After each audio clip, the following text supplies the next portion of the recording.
हाय दोस्तों, मैं पीयूष वेलकम करता हूं आपका मेरे इस यूट्यूब चैनल पे जिसका नाम है नेटवेव्स इंस्टीट्यूट। दोस्तों, आज मैं आपसे डिस्कस करने वाला हूं पीडीसीए फर्स्ट सेम में जो एमएस एक्सेस का पेपर है उसके यूनिट नंबर फर्स्ट के बारे में।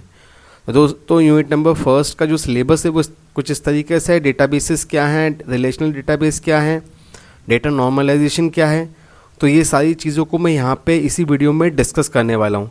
दोस्तों, इसमें एक टॉपिक दिया हुआ है जिसमें दिया हुआ है इंटीग्रिटी रूल्स।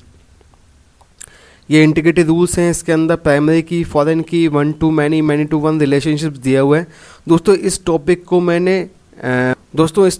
मैंने यूनिट नंबर थर्ड में डिस्कस किया हुआ है क्योंकि ये उससे रिलेटेड था। तो इस टॉपिक को अगर आपको रेफ़र करना है तो आप उसको यूनिट नंबर थर्ड से आप रेफ़र करिएगा। और बाकी चीज़ें जो हैं वो मैंने इसी वीडियो में डिस्कस की हुई हैं। तो चलिए दोस्तों, टाइम ना वेस्ट करते हुए शुरू करते हैं। What is data. दोस्तों, सबसे पहले आते हैं अब दोस्तों हमको डेटाबेस को समझना है। तो डेटाबेस को समझने से पहले हमको ये समझना पड़ेगा डेटा क्या होता है। तो अगर मैं एक आम शब्दों में बोलूं या एक मतलब छोटी सी डेफिनेशन के बारे में बात करूं तो data is a collection of homogeneous and heterogeneous units of information. मतलब डेटा एक कलेक्शन होता है होमोजीनियस और हेट्रोजीनियस यूनिट्स ऑफ इन्फॉर्मेशन का। अब दोस्तों, होमोजीनियस का मतलब एक जैसा और हेट्रोजीनियस का मतलब अलग अलग। मतलब डेटा कलेक्शन हो सकता है किसी भी फॉर्म डेटा कलेक्शन हो सकता है किसी भी फॉर्म्स के डेटा का। मतलब इस कलेक्शन के अंदर टेक्स्ट भी आ सकते हैं, नंबर्स भी आ सकते हैं, मीडिया भी आ सकता है, वीडियोस भी आ सकते हैं, ऑडियोज भी आ सकते हैं, और जितना भी डेटा एग्जिस्ट करता है वो सभी इसके अंदर आ सकता है। और ये कलेक्टिव फॉर्म में हमारा डेटा कहलाता है। इस डेटा को आप या रिकॉर्ड कर सकते हैं मैनुअली किसी पेपर के ऊपर या फिर इलेक्ट्रॉनिकली किसी मेमोरी के अंदर। दोस्तों, डेटा वर्ड है वो प्लूरल वर्ड है डेटम का। ठीक है, तो डेटम का मतलब होता है a single piece of information. तो जब हम सिंगल पीस ऑफ इन्फॉर्मेशन को डेटम बोलते हैं तो मैनी पीसेस ऑफ इन्फॉर्मेशन को हम डेटा बोलेंगे। ठीक है, अगर हम कंप्यूटर की भाषा में बात करें तो डेटा वो इन्फॉर्मेशन है जिसको कि हम किसी एक पर्टिकुलर फॉर्म में ट्रांसलेट कर सकते हैं। और इस फॉर्म को मतलब ट्रांसलेशन इस फॉर्म में होना चाहिए कि आपका मूवमेंट और प्रोसेसिंग आसानी से हो सके। दोस्तों, ये होता है आपका डेटा। अब दोस्तों, डेटा को रखने के लिए जो हम लोग मतलब डेटा को हम अगर ऑर्गेनाइज फॉर्म में रख दें तो उसको हम डेटाबेस कहते हैं।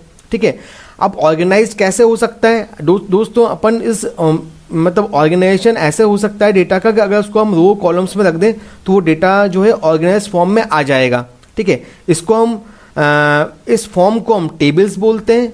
ठीक है, तो टेबल्स में क्या होता है, तो टेबल्स में आप डेटा को ऑर्गेनाइज फॉर्म में रख सकते हैं in the forms of rose and columns. अब जो मेन डेटाबेसेस यूज़ होती हैं वो MySQL है, ओरेकल है, MS एक्सेस है, ये सारी हमारी डेटाबेसेस हैं।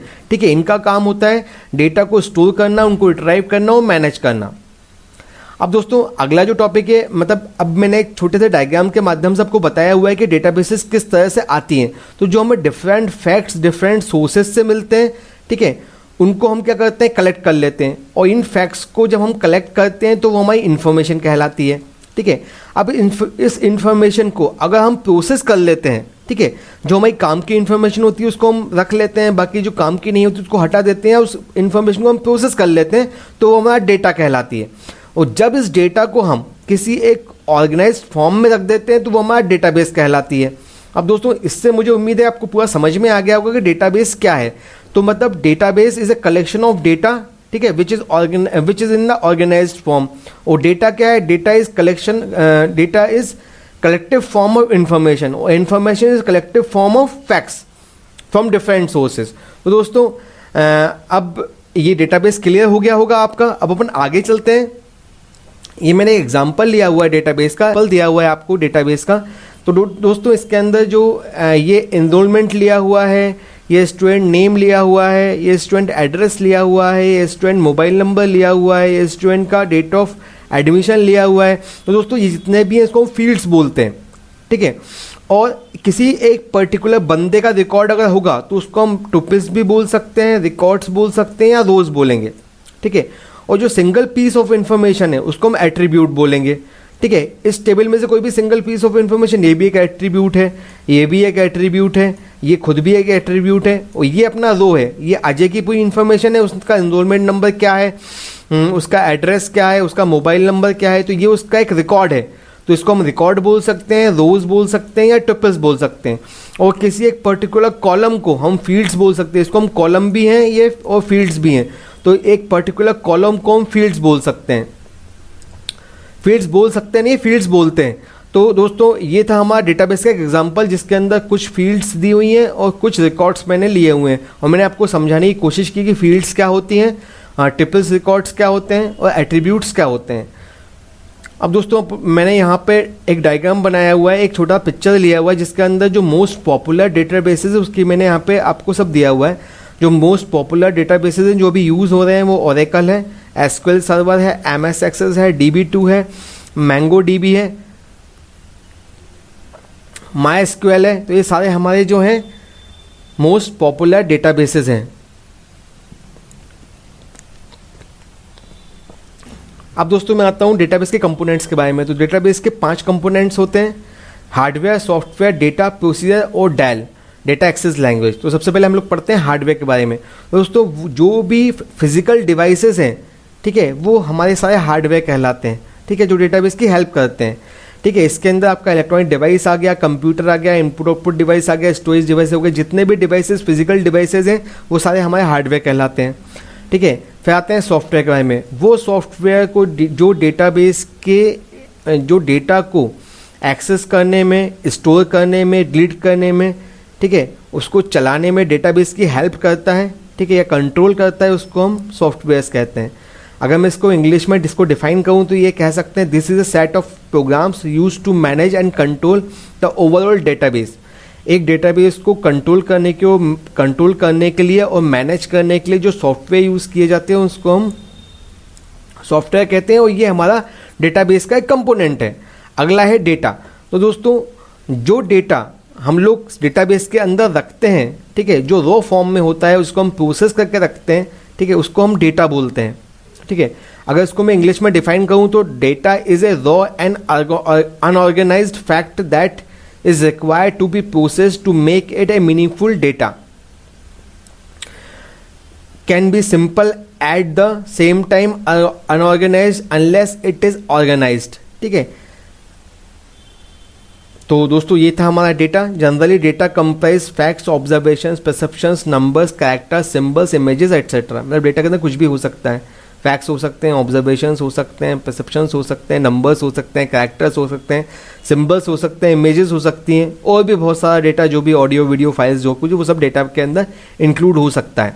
तो दोस्तों कंपोनेंट्स में हार्डवेयर हो गया, मैंने बता दिया है आपको, सॉफ्टवेयर हो गया, डेटा हो गया। अगला टॉपिक है प्रोसीजर। तो दोस्तों प्रोसीजर भी डेटाबेस का कंपोनेंट होता है। अब प्रोसीजर का मतलब क्या होता है, वो सेट ऑफ इंस्ट्रक्शंस, वो कोड जो कि DBMS को हेल्प करता है। किस फॉर्म में हेल्प करता है कि आप अपने डेटा को स्टोर कर सकें, रिट्राइव कर सकें, और जो भी दूसरी प्रोसेस हैं, दूसरे जो काम है वो आप कर सकें। तो ऐसे सेट ऑफ इंस्ट्रक्शंस को हम प्रोसीजर्स बोलते हैं। फिर अगला आता है डेल डेटा एक्सेस लैंग्वेज। तो वो लैंग्वेज जिससे कि आप DBMS के अंदर डेटा को एक्सेस कर सकें, इंसर्ट कर सकें, अपडेट कर सकें, ऐसी लैंग्वेजेस जो हैं वो हमारा डेटाबेस के कंपोनेंट्स होती हैं। तो दोस्तों ये थे हमारे डेटाबेस के components, hardware, software, data procedure and डेल डेटा एक्सेस लैंग्वेज। चलिए दोस्तों आगे चलते हैं। अब मैं बताता हूँ आपको DBMS क्या होता है। तो दोस्तों DBMS एक सॉफ्टवेयर है, एक कलेक्शन ऑफ प्रोग्राम्स है जो कि डेटाबेस के अंदर डेटा को स्टोर करने, रिपोर्ट जनरेशन, फॉर्म जनरेशन में डेटा की में हेल्प करता है। किसकी हेल्प करता है? हमारी हेल्प करता है, ठीक है। तो एक कलेक्शन ऑफ प्रोग्राम्स हो गया जो डेटा को इंसर्ट करने में, अपडेट करने में, डिलीट करने में, रिपोर्ट जनरेशन करने में, डेटा को रिप्रेजेंट करने में हमारी हेल्प करता है, ठीक है। इसको 1960 में पहली बार इम्प्लीमेंट किया गया था। जो मेन डेटा बेसेस हैं जो भी यूज़ में हैं वो हैं MS एक्सेस, ओरेकल, MySQL, ये कुछ पॉपुलर DBMS टूल्स दिए हुए हैं, ठीक है। हम डेटाबेस की अगर DBMS की दूसरी इन्फॉर्मेशन देखें तो हम ये कह सकते हैं कि DBMS एक सॉफ्टवेयर है जो कि इंफॉर्मेशन को स्टोर करने में और रिट्राइव करने में डेटाबेस की हेल्प करता है। तो दोस्तों ये था हमारा DBMS। अब हम लोग आते हैं एडवांटेजेस के ऊपर। तो दोस्तों DBMS का सबसे पहला एडवांटेज है वो है कंट्रोल रिडंडेंसी। रिडंडेंसी का मतलब होता है डुप्लीकेसी। तो जितना भी डेटा हम सिंगल डेटाबेस में स्टोर कर रहे हैं, ठीक है। तो डेटाबेस डीबीएमएस हमारी हेल्प करता है कि डेटा हमारा डुप्लीकेट ना हो, ठीक है। सेकंड है डेटा शेयरिंग, आप डेटा को डीबीएमएस के हेल्प से शेयर कर सकते हो।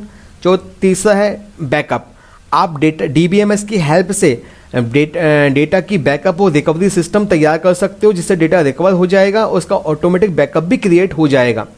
इसके अलावा डीबीएमएस मल्टीपल यूज़र इंटरफेस में भी आपकी हेल्प करता है। बहुत सारे यूजर्स एक ही समय पे एक ही डेटा को एक्सेस कर सकते हैं और ये कुछ जीयूआई एप्लीकेशन इंटरफेसेस हमको देता है, जिससे आप इस काम को आसानी से कर सकते हैं। अब दोस्तों अपन लोग आते हैं डिसएडवांटेजेस के ऊपर। तो सबसे पहला जो डिसएडवांटेज है डीबीएमएस का वो ये है कि वो सबसे ज़्यादा वो लार्ज मेमोरी लेता है ना, इफ़िशेंटली रन होने के लिए। सेकंड जो है कॉस्ट है, डीबीएमएस हमेशा high speed processors large memory के ऊपर रन होते हैं, इसलिए थोड़े से कॉस्टली पड़ते हैं। कॉम्प्लेक्सिटी, डीबीएमएस क्योंकि खुद ही एक बहुत मतलब डीबीएमएस खुद ही एक कलेक्शन है सॉफ्टवेयर्स का, तो इसकी कॉम्प्लेक्सिटी और रिक्वायरमेंट अधिक होती है। तो ये जो है कुछ एडवांटेजेस थे और कुछ डिसएडवांटेजेस थे डीबीएमएस के। अब हम लोग आते हैं रिलेशनल डेटाबेस के ऊपर। तो दोस्तों कोई भी डेटाबेस के अंदर जो टेबल्स हैं, अगर वो एक पर्टिकुलर फील्ड से लिंक होंगे तो वो हमारे रिलेशनल डेटाबेस कहलाएंगे। मतलब लिंक होने का मतलब ये है कि उसकी एक कॉलम जो रहेगा, उसकी एक फील्ड रहेगी, वो सेम टू सेम दूसरी टेबल में भी एग्जिस्ट करेगी, जिससे वो लिंक होंगे। जैसे मैंने यहाँ पे एग्जांपल दिया हुआ है, यहाँ पे मैंने कस्टमर आईडी लिया हुआ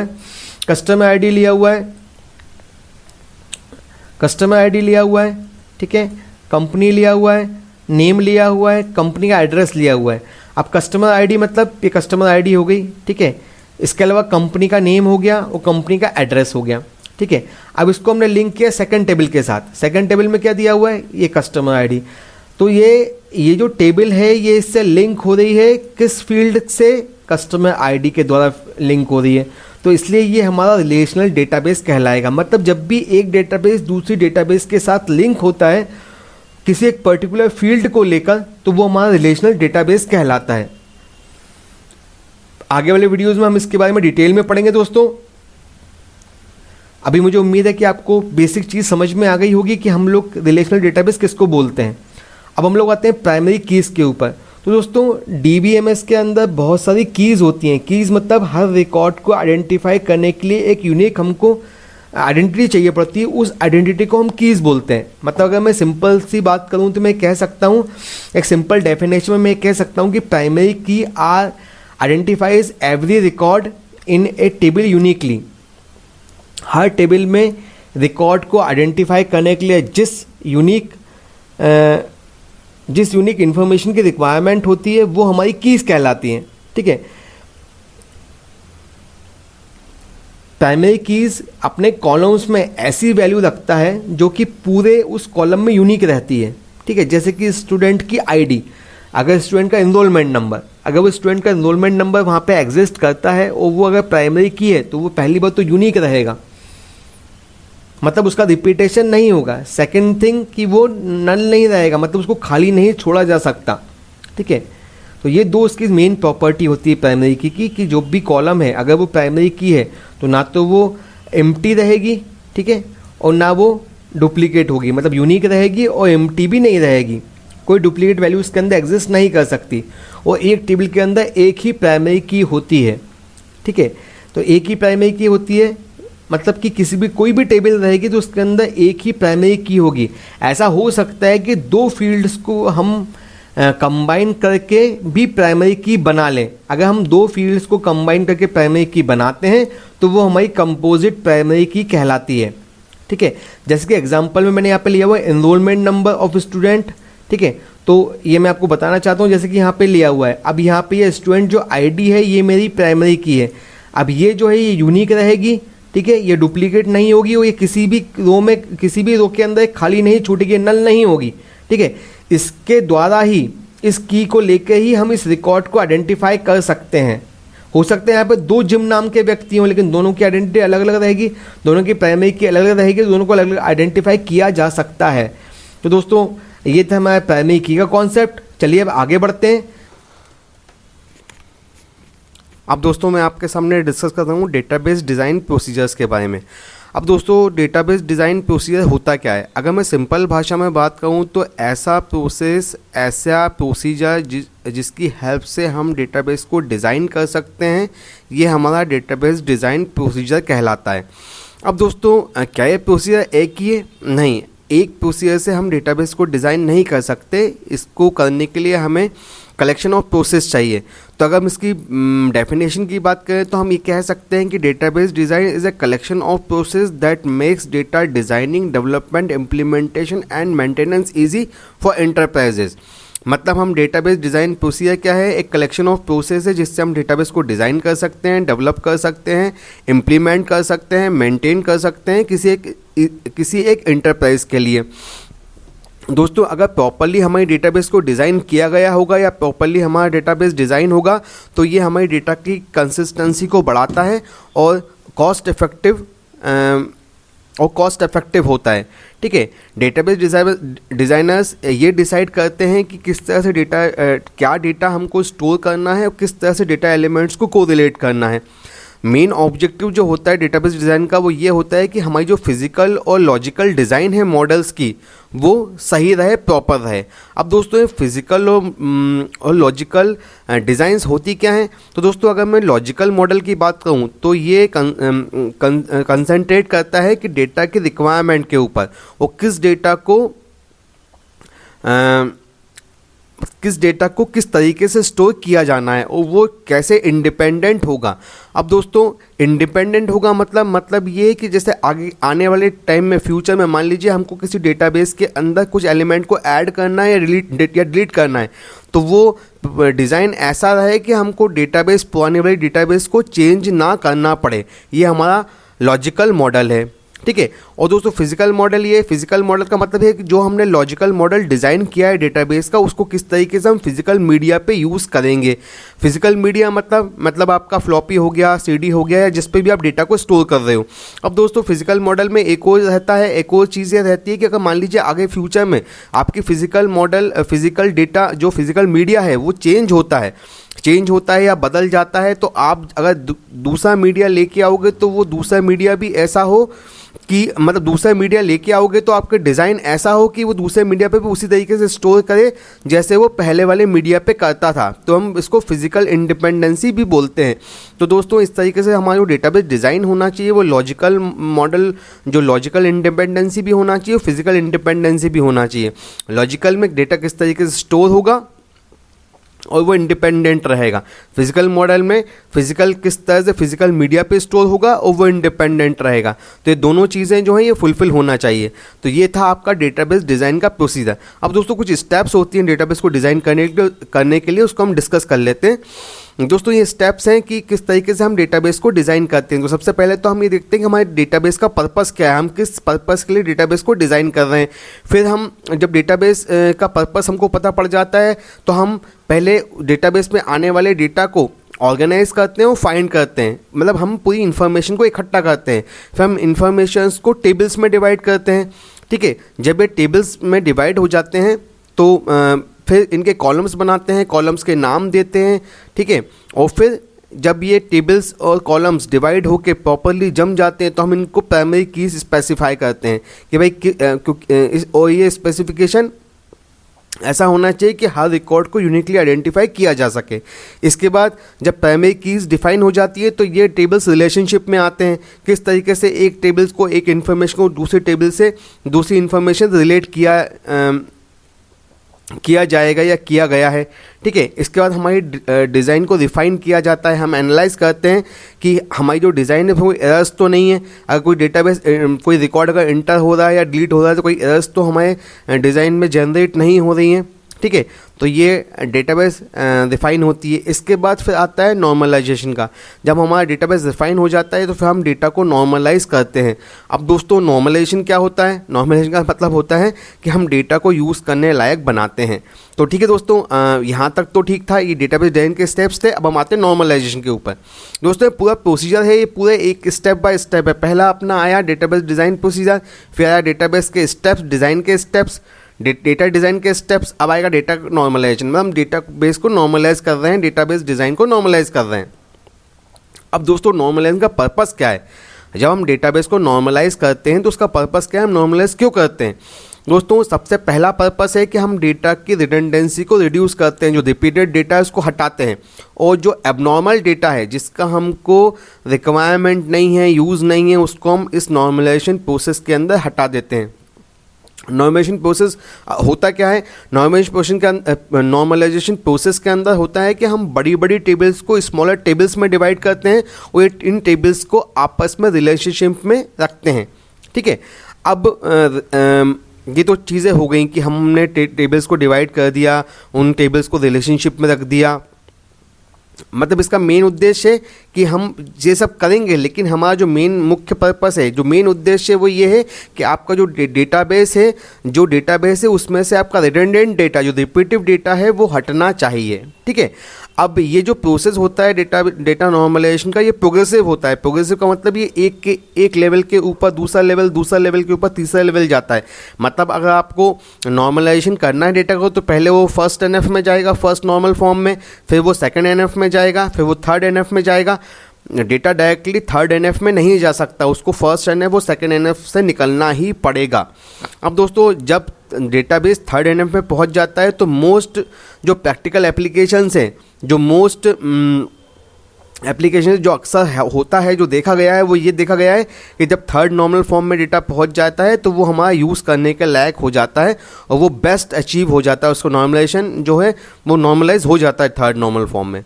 दोस्तों इस पूरी प्रोसेस को जो है डॉक्टर कोड ने प्रपोज किया था। ठीक है, अब हम ये देखते हैं कि डेटा नॉर्मलाइजेशन के प्रोसेस क्या क्या हैं। दोस्तों डेटा नॉर्मलाइजेशन में 6 नॉर्मल फॉर्म्स होते हैं, 7 नॉर्मल फॉर्म्स। पहला फर्स्ट एनएफ, फिर सेकंड एनएफ, फिर थर्ड एनएफ, फिर BCNF, फिर फोर्थ एनएफ, फिर फिफ्थ एनएफ, फिर सिक्स्थ एनएफ। वैसे तो मैंने आपको बताया कि थर्ड एनएफ में डेटा नॉर्मलाइज हो जाता है, पर फिर भी लोग आगे BCNF में भी जाते हैं और फोर्थ एनएफ में भी जाते हैं। तो चलिए दोस्तों मैं आपको सारी चीज़ें डिस्कस कर देता हूँ कि किस तरीके से फर्स्ट नॉर्मल फॉर्म में क्या होता है, सेकंड में क्या होता है। अब दोस्तों सबसे पहले जब हम डेटा को नॉर्मलाइज की बात करेंगे तो हम ये देखते हैं कि डेटाबेस तो हमारी तैयार है। ठीक है, अब हमको ये देखना है कि फर्स्ट नॉर्मल फॉर्म में क्या होता है। तो फर्स्ट नॉर्मल फॉर्म के जो रूल्स हैं, वो पहला रूल ये है कि each table cell should contain a single value. मतलब हर टेबल के सेल में मतलब कॉलम, सेल में मतलब यहाँ पर ये सेल में क्या होना चाहिए, कंटेन ए सिंगल वैल्यू होना चाहिए, डबल वैल्यू नहीं होना चाहिए, पहला रूल। सेकंड रूल क्या है, each record needs to be unique. हर रिकॉर्ड यूनिक होना चाहिए, मतलब यहाँ रिकॉर्ड्स की डुप्लीकेसी नहीं होना चाहिए।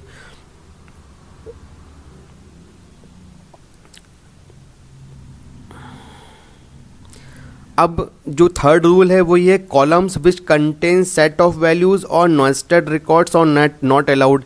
इन कॉलम्स में नेस्टेड रिकॉर्ड्स नहीं होना चाहिए। अब नेस्टेड रिकॉर्ड क्या मतलब, नेस्टेड रिकॉर्ड का मतलब एक रिकॉर्ड के अंदर दूसरा रिकॉर्ड। मान लीजिए आपने कोई ऑर्डर बनाया, उसमें छः आइटम्स डाल दिए, तो छः के छः आइटम्स आपने एक ही रिकॉर्ड में ले लिए, ये गलत है। आपको छः आइटम्स के लिए अलग अलग रिकॉर्ड को जनरेट करना पड़ेगा। तो दोस्तों ये आपका फर्स्ट नॉर्मल फॉर्म है। अब हम देख रहे हैं ये जो हमारी टेबल है नॉर्मलाइज नहीं है। क्यों नहीं है? क्योंकि इसमें डुप्लीकेट रिकॉर्ड्स हैं। देखिए ये डुप्लीकेट रिकॉर्ड्स हैं, यहाँ पर ये डुप्लीकेट रिकॉर्ड्स हैं। ठीक है, तो इसको हम नॉर्मलाइज करेंगे। तो अब जब हम फर्स्ट नॉर्मल फॉर्म से इसको निकालेंगे तो हम क्या करेंगे, इसकी प्राइमरी की जनरेट कर देंगे। तो देखिए यहाँ पे मेंबरशिप आईडी एक प्राइमरी की हो गई, जिसमें इन रिकॉर्ड्स को, ये रिकॉर्ड्स अलग अलग हो गए। ये रॉबर्ट फिल था, इसका एड्रेस अलग था, तो इसको उन्होंने एक इसको अलग बना लिया, हर बंदे की एक मेंबरशिप आईडी जनरेट कर दी ताकि वो रिकॉर्ड्स यूनिक हो गया। अब ये रिकॉर्ड भी यूनिक है, ये भी यूनिक है, ये भी यूनिक है। अब 3 रिकॉर्ड्स यहाँ पर हो गए। और उन्होंने यहाँ जो कैसेट लाइब्रेरी है जिसने इनको रेंटल दिया है, उस रेंटल के उन्होंने रेंटल रिकॉर्ड्स अलग कर लिए। मेंबरशिप आईडी, ठीक है, तो मेंबरशिप आईडी मतलब 2 मेंबरशिप आईडी हुई 101 का मतलब वो जेनेट जॉन्स ने दो यहाँ पे मूवीज़ को इशू कराया हुआ है। फिर यहाँ पे मेंबरशिप आईडी नंबर 2 में मतलब रॉबर्ट फिल ने यहाँ 2 मूवीज़ को इशू करवाया हुआ है। फिर थर्ड वाले बंदे ने भी यहाँ पे एक मूवी को इशू करवाया हुआ है। तो यहाँ पे भी रिकॉर्ड्स यूनिक हो गए और देखिए यहाँ पे भी रिकॉर्ड्स यूनिक हैं। ठीक है, ये रिकॉर्ड्स पूरे यूनिक है, सब अलग अलग रिकॉर्ड्स हैं, कोई भी रिकॉर्ड एक दूसरे से पूरी तरीके से मैच नहीं करता। ठीक है, तो ये फर्स्ट नॉर्मल फॉर्म हो गया। अब दोस्तों आते हैं सेकंड नॉर्मल फॉर्म के ऊपर। अब सेकंड नॉर्मल फॉर्म का रूल्स क्या है? पहला रूल तो ये है कि फर्स्ट नॉर्मल फॉर्म से होके फर्स्ट नॉर्मल फॉर्म में होना चाहिए, तो फर्स्ट नॉर्मल फॉर्म में तो हमारा डेटा है ही है। सेकंड रूल ये है कि नो पार्शियल डिपेंडेंसीज। अब ये पार्शियल डिपेंडेंसीज क्या होता है? मतलब no attribute depends on some other attribute. अब एट्रीब्यूट्स क्या होते हैं? एट्रीब्यूट होगा ये, मतलब ये किसी के ऊपर भी डिपेंड नहीं होना चाहिए। ठीक है, तो इसको हम एट्रीब्यूट्स बोलते हैं। तो ये किसी के ऊपर डिपेंडेंट नहीं होना चाहिए, हर एट्रीब्यूट। ये किसी के ऊपर डिपेंडेंट नहीं होना चाहिए, ये किसी के ऊपर डिपेंडेंट नहीं होना चाहिए, ये किसी के ऊपर डिपेंडेंट नहीं होना चाहिए।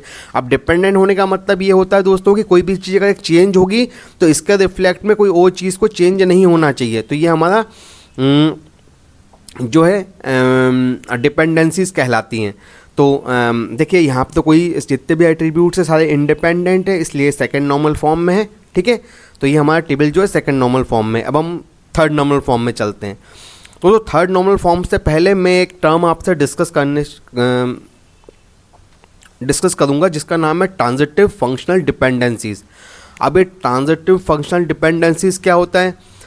इसका मतलब ये होता है कि मान लीजिए कोई चीज़ है, यहाँ पर कोई एक अपना एट्रीब्यूट है, अगर उसकी वो चेंज होता है तो उसके रिफ्लेक्ट में कोई दूसरी चीज़ भी चेंज होती है। जैसे यहाँ पे नाम दिया है रॉबर्ट फिल, अगर मान लीजिए इसको हम कभी अपडेट करते हैं और यहाँ पे नाम गलत डल गया तो यहाँ पे किसी लेडीज़ का नाम भी आ सकता है ना। जो अब यहाँ पे कोई मान लीजिए कोई फीमेल का नाम आएगा तो यहाँ पे इसका ये एब्रीविएशन भी चेंज हो जाएगा। यहाँ पे मिस्टर लिखा हुआ है, वो मिसेज हो सकती है, मिस भी हो सकती है। तो ये मिस्टर है, ये डिपेंड कर रहा है इस नाम के ऊपर। ठीक है, इसको हम ट्रांजिटिव डिपेंडेंसीज बोलते हैं। तो थर्ड नॉर्मल फॉर्म में हम ऐसी ट्रांजिटिव डिपेंडेंसीज को देखते हैं और उनको हटाते हैं। ठीक है, ये नॉन की कॉलम है, ये भी नॉन की कॉलम है और ये भी नॉन की कॉलम है। ठीक है दोस्तों, तो चलिए हम लोग इसमें आते हैं थर्ड नॉर्मल फॉर्म में। तो इसका जो रूल है वो ये है कि ये सेकंड नॉर्मल फॉर्म में होना चाहिए, तो वो तो हमारा टेबल सेकंड नॉर्मल फॉर्म में ही है। और इसका सेकंड और इम्पॉर्टेंट रूल ये है कि has no transitive functional dependencies. कोई भी ट्रांजिटिव फंक्शनल डिपेंडेंसीज नहीं होना चाहिए। अब देखिए जैसे यहाँ पे ट्रांजिटिव फंक्शनल डिपेंडेंसीज थी हमारे इसमें थी, ये यहाँ पे चेंज हुआ था तो इन्होंने इसका नाम अलग कर दिया, इसके लिए अलग टेबल इन्होंने डिज़ाइन कर दिया। और वो टेबल हो गया क्या? उन्होंने 1 को मिस्टर दे दिया, सेकंड को मिसेस दे दिया, मिस दे दिया, थर्ड को मिसेस दे दिया, फोर्थ को डॉक्टर दे दिया। तो उन्होंने ये यहाँ पे इसको चेंज कर दिया और यहाँ पे सैल्यूटेशन आईडी दे दी। तो इस यहाँ पे आप अब ये यहाँ पे ट्रांजिटिव डिपेंडेंसीज भी हट गई। तो ये थर्ड नॉर्मल फॉर्म में हमारा डेटा हो गया। ठीक है दोस्तों, तो ये थर्ड नॉर्मल फॉर्म के बाद अब हम आते हैं फोर्थ नॉर्मल फॉर्म के ऊपर। अब दोस्तों फोर्थ नॉर्मल फॉर्म से पहले एक बीच में आता है BCNF, बाइकोड नॉर्मल फॉर्म। इसको हम 3.5 नॉर्मल फॉर्म भी कहते हैं।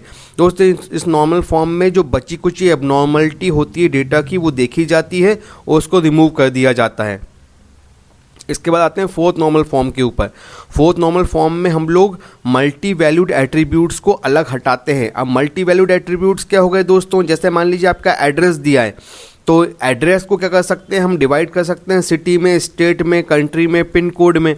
ठीक है, तो ये सिटी अलग हो सकती है ना, स्टेट अलग हो सकता है, तो इसके लिए अलग टेबल डिज़ाइन हो सकती है। तो ऐसे एट्रीब्यूट्स जो मल्टी वैल्यूड हैं, जिसमें बहुत सारी वैल्यूज़ डली हुई हैं, उसको हम फोर्थ नॉर्मल फॉर्म में अलग हटा देते हैं।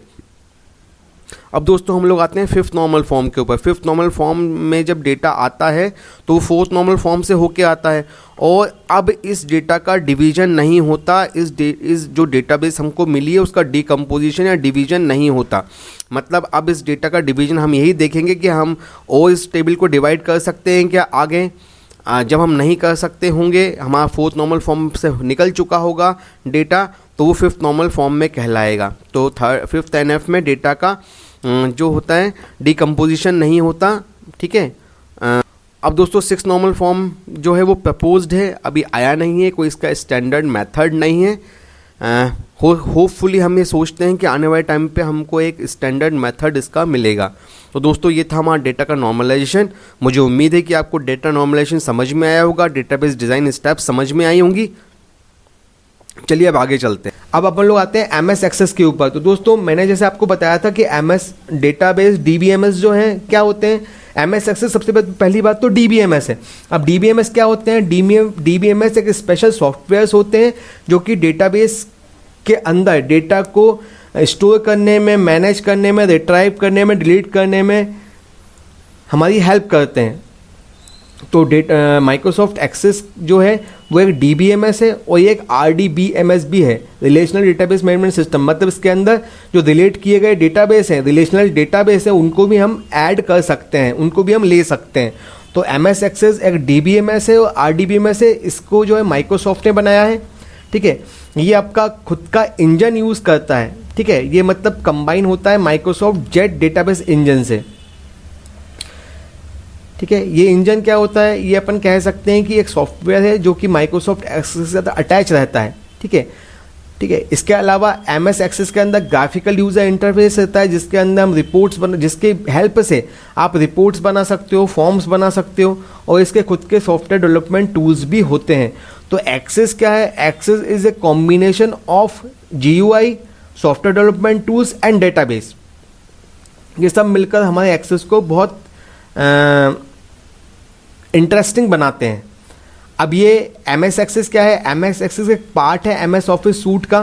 ठीक है, ये सभी ये मतलब डेटा को स्टोर करने में, रिट्राइव करने में, लार्ज वॉल्यूम ऑफ डेटास को स्टोर करने में, उनको हैंडल करने में बहुत यूज़फुल है।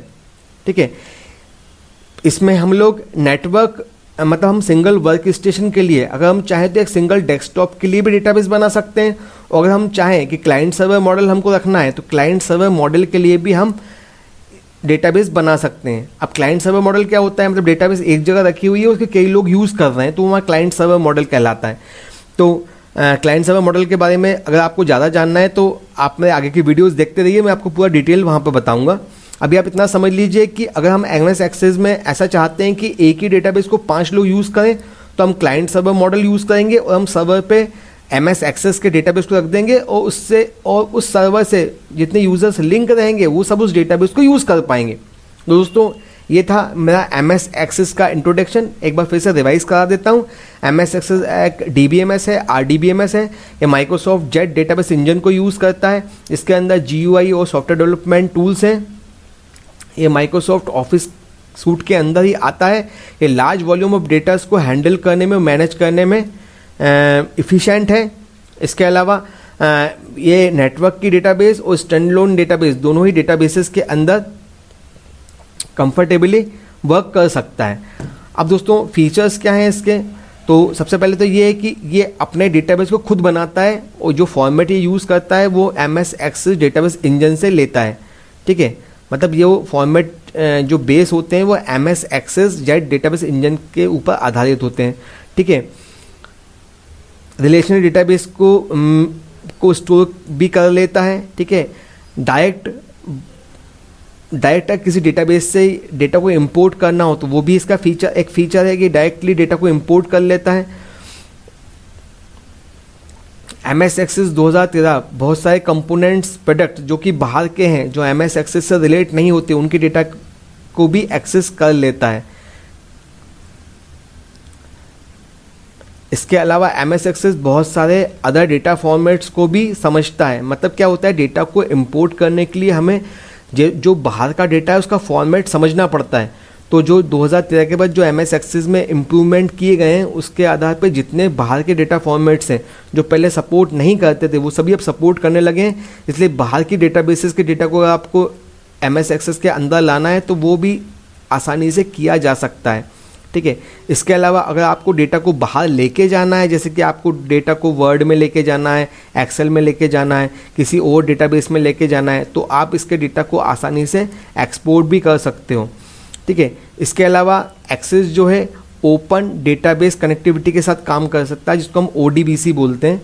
ठीक है दोस्तों, ये एक ओपन सोर्स कनेक्टिविटी है जो बहुत सारे डेटाबेस इसको यूज़ करते हैं, तो एमएस एक्सेस भी इसको सपोर्ट करता है और MS SQL server, Oracle, DB2 जैसी डेटाबेसेस के साथ भी ये कॉम्पेटेबल है।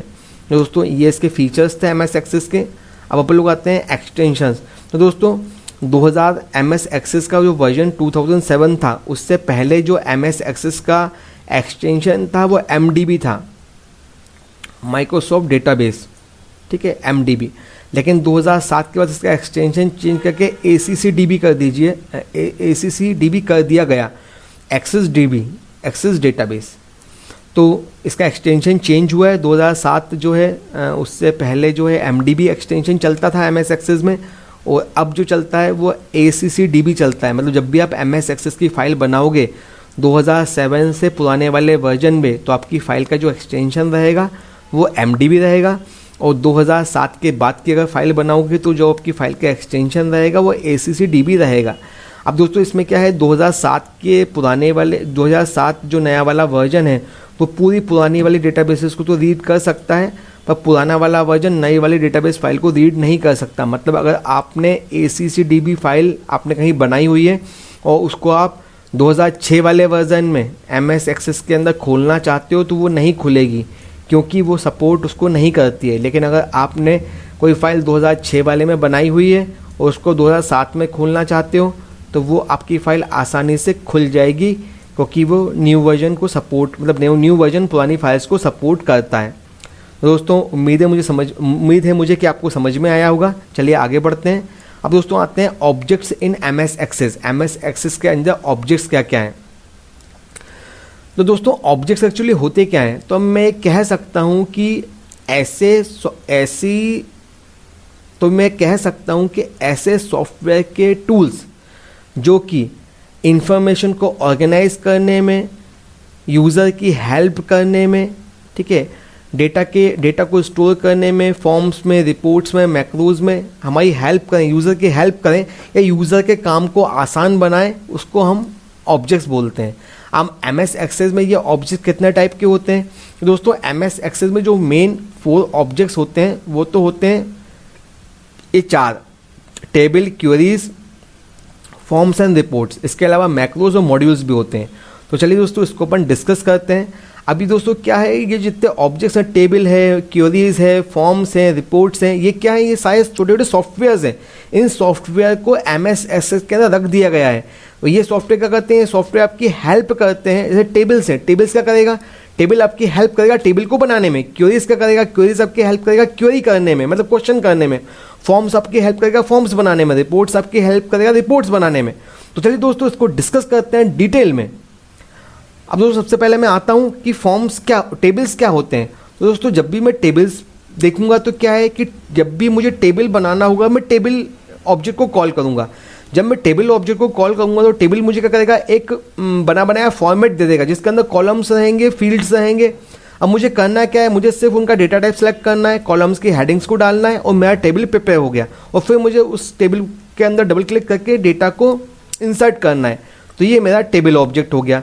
अब सेकंड में आता हूँ क्वेरीज के ऊपर। जो टेबल के अंदर मैंने डेटा डाला है, अगर मुझे उनसे कुछ डेटा रिट्राइव करना है, मतलब मुझे देखना है कि भाई मुझे उस बंदे का नाम चाहिए जो भोपाल में रहता है, मुझे उस बंदे का नाम चाहिए जिसकी एज 18 साल से बड़ी है।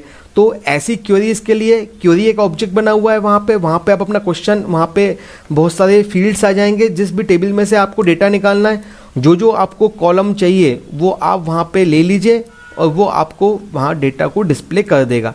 तो क्वेरी क्या होता है, क्वेरी का मतलब होता है कि आप एक डेटा का कस्टम व्यू बना रहे हो, ठीक है, टेबल्स के अंदर डेटा को निकाल के खुद का कस्टम व्यू बना रहे हो और इस तरह डेटा की पूरी इन्फॉर्मेशन आप वहाँ पे एक्सेस कर रहे हो। अब लोग आते हैं फॉर्म्स के ऊपर। तो दोस्तों फॉर्म्स क्या होता है, अगर आपको टेबल के अंदर डेटा को इंसर्ट करना है तो एक तरीका तो ये होता है कि आप जाओ टेबल को खोलो और डेटा को वहाँ पे टाइप करना शुरू कर दो। दूसरा तरीका ये है कि आप फॉर्म्स बना लो, फॉर्म से उस टेबल को लिंक कर दो। एक बार फॉर्म से टेबल लिंक हो गई तो जब आप फॉर्म खोल के टेबल फॉर्म के अंदर एंट्री करोगे तो फॉर्म के अंदर जो एंट्री आपने की है वो आपकी टेबल्स के अंदर पहुँच जाएगी, ठीक है। तो फॉर्म भी एक ऑब्जेक्ट होता है MS एक्सेस के अंदर।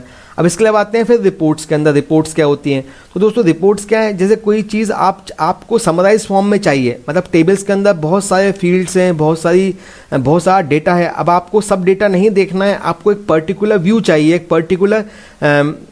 पर्टिकुलर इन्फॉर्मेशन चाहिए वो भी समराइज फॉर्म में चाहिए। उस समराइज के अंदर कुछ कैलकुलेशंस चाहिए आपको, और आप चाहते हैं कि वो प्रिंट भी हो जाए। तो ऐसी अगर आपको कुछ ऐसा एक्टिविटी परफॉर्म करनी है तो आप रिपोर्ट्स का यूज़ करोगे। रिपोर्ट्स का करेंगे, आपको टेबल से लिंक कर देंगी, और जो जो इन्फॉर्मेशन आपको चाहिए आप उसको रिट्राइव कर लीजिए। वो चीज़ें आपके सामने समराइज्ड फॉर्म में आ जाएंगी। आपको जो कैलकुलेशन करना है उसको वहाँ पे रख दीजिए, वो कैलकुलेशन वहाँ पे हो जाएगा, उसको आप प्रिंट भी कर सकते हैं। तो दोस्तों ये 4 जो ऑब्जेक्ट्स थे ये मेन ऑब्जेक्ट्स हैं एमएस एक्सेस के अंदर। इसके अलावा आते हैं मैक्रो मॉड्यूल के अंदर। तो दोस्तों मैक्रो क्या होता है?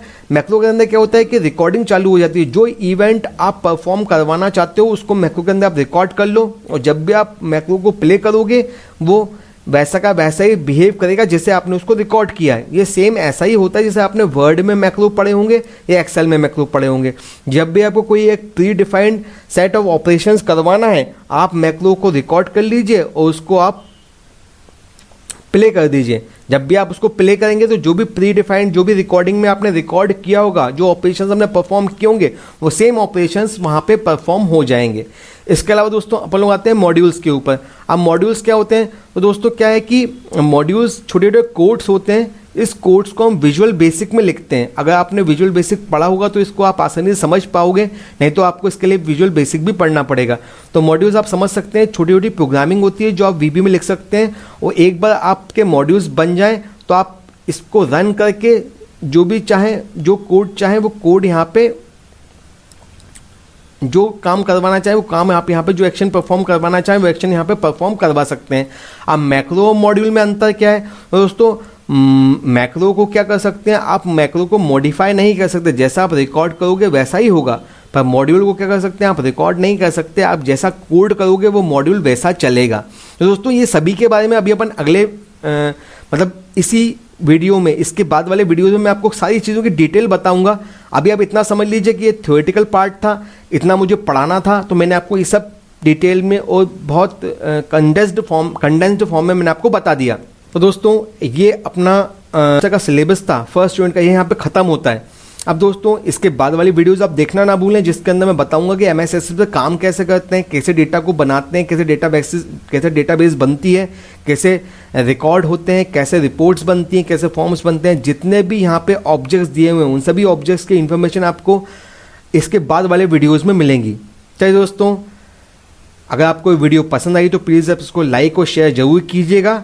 वंदे मातरम, जय Hind, thank you very much.